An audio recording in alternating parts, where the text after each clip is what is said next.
আপনি কাগজপত্র ঠিক রাখুন, বাস ভরসা রাখুন কার উপরে? আল্লাহর উপরে। কারণ এই জমিনের মালিক কে? আল্লাহ। আর এই জমিনে আল্লাহ কাকে রাখবেন আর কাকে রাখবেন না এটা নিয়ন্ত্রণ করছেন স্বয়ং আল্লাহ।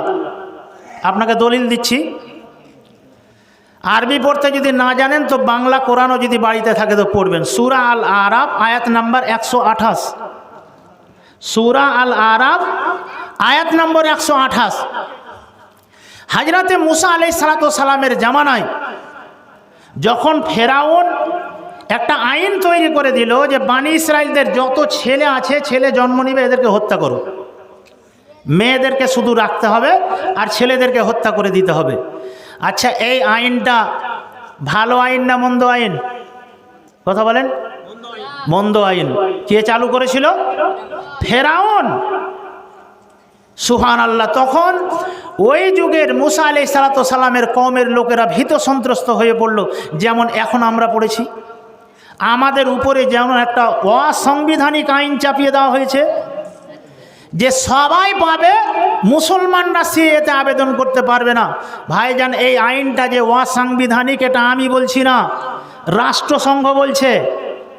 এ কথাটা আমি বলিনি, রাষ্ট্রসংঘ বলছে। রাষ্ট্রসংঘের মানব অধিকার যে আইন আছে সেই আইনের এটা লঙ্ঘন বলেছেন তারা, এবং বলেছেন যে এই আইন হলো বৈষম্যমূলক আইন, এই আইন হলো ভারতীয় সংবিধান বিরোধী আইন। ভাইজান, তাহলে রাষ্ট্রসংঘ কথা বলেছে, আমার ভয় পাওয়ার কোনো ব্যাপার নেই, আপনারও ভয় পাওয়ার কোনো ব্যাপার নেই। হযরতে মুসা আলাইহিস সালাম সমস্ত জাতিকে, তার নিজের কওমকে ডেকে বলছেন, এই কওমেরা শোনো।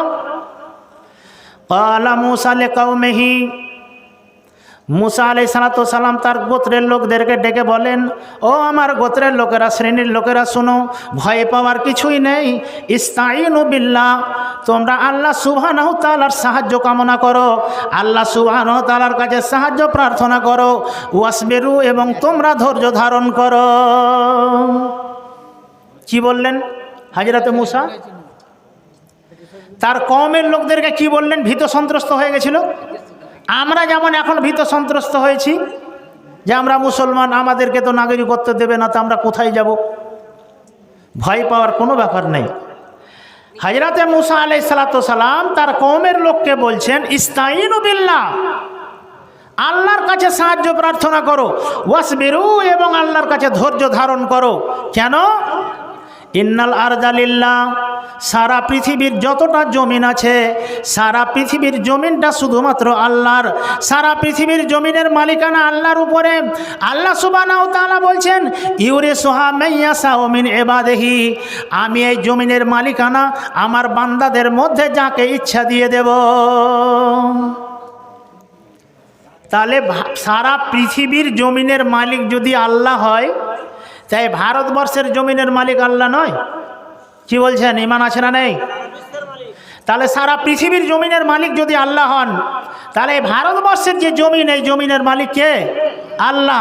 ইউরিসুহা মাইয়াশা, আল্লাহ যাকে ইচ্ছা এই জমিনের উত্তরাধিকারী বানাবেন, মিন ইবাদিহি, তার বান্দাদের মধ্য থেকে।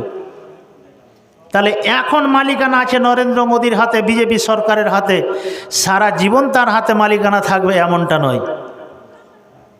এ মোদী সরকারের কত বড় আইন, এ মোদী সরকার কত শক্তিশালী, এর চাইতেও বড় বড় শক্তিশালী ফেরাউন, নমরুদ, হামান, এরা গত হয়ে গেছে।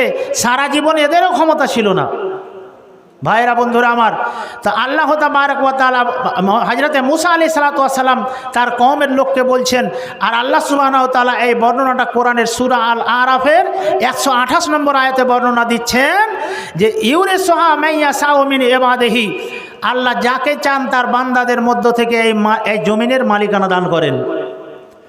ওয়াল আকিবাতু লিল মুত্তাকিন, শেষ পরিণাম ভালো হয় মুত্তাকিদের জন্য। হাজরা এই আয়াতের তাফসিরে ব্যাখ্যাতে বলা হয়েছে, মুসলমানরা তোমরা ভীত সন্ত্রস্ত হইও না। হযরতে মুসা আলাইহিস সালাম জাতির লোককে বলছেন, কওমের লোককে বলছেন, ভীত সন্ত্রস্ত হওয়ার কোনোই ব্যাপার নেই, কেননা এই জমিনটা হলো আল্লাহর। আর তোমরা ধৈর্য রাখো, আর কি বলে, তোমরা সাহস রাখো, তোমরা সামনের দিকে এগিয়ে চলো, একদিন জয় তোমাদের আসবে। এই রাষ্ট্রীয় ক্ষমতায় একদিন একদিন তোমাদের হাতে অবশ্যই চলে আসবে। এই আয়াতের ব্যাখ্যায় বলা হয়েছে যে রাষ্ট্রীয় ক্ষমতা এখন ফেরাউনের হাতে আছে, এই রাষ্ট্রীয় ক্ষমতা একদিন মুসলমান তোমাদের হাতে চলে আসবে। এই জমিন হলো আল্লাহর।